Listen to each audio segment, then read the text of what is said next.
Israeli Prime Minister Benjamin Netanyahu has been defiant in the face of the US threatening to pause weapons shipments for a full-scale ground invasion of the southern Gaza city of Rafah. Mr Netanyahu says Israel will fight with our fingernails if necessary. US President Joe Biden earlier insisted the US was not walking away from Israel's security, but from its ability to wage war on those areas. If they go into Rafah, they haven't gone into Rafah yet. If they go into Rafah, I'm not supplying the weapons that have been used historically to deal with Rafah, to deal with the cities, to deal with that problem. Joining me for more on this and what else is happening in the US, Professor Simon Jackman.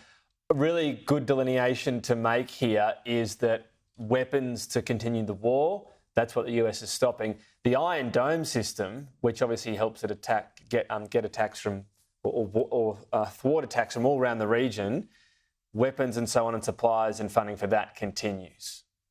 Yeah, that's right, Tom. In that same interview you just played a clip from, Joe Biden was at pains to make that distinction. This is a very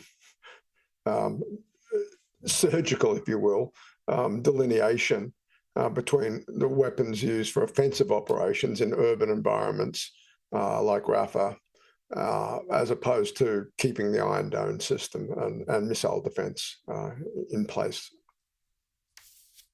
Nonetheless, it goes to, well, Democrats are becoming quite public with their debates over this now, aren't they, over what America should be doing on the Israel and Gaza question in particular.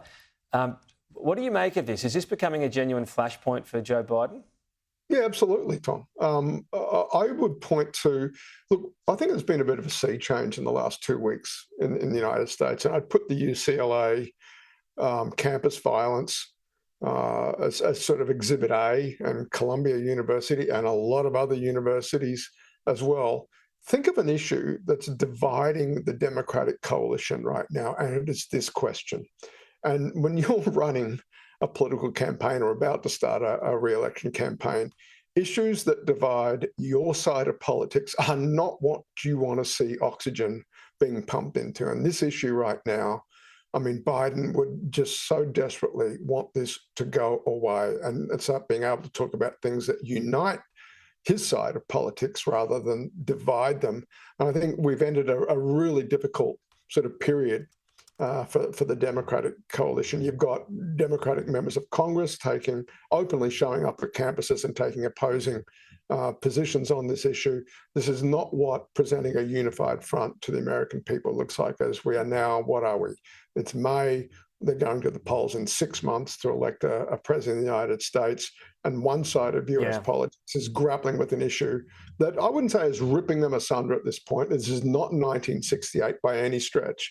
But what does the National Convention look like? How many protests will be there in what's meant to be a coronation of Joe Biden's re-election campaign? Will it be marred by some of the violent protests that we've seen on US campuses? Optics that Joe Biden really doesn't want a debate. Joe Biden really doesn't want to be having at this stage of the electoral cycle. And look, this doesn't stop anytime soon, but if the full-scale invasion stops, it certainly comes down in temperature, doesn't it? Donald Trump, look, interesting for him. He looks to me just a bit diminished with the way this trial is going on. But the good news for him is what other trials might not happen before the election. Yeah, that's right, Tom. So you're very tactful use of language there, Tom.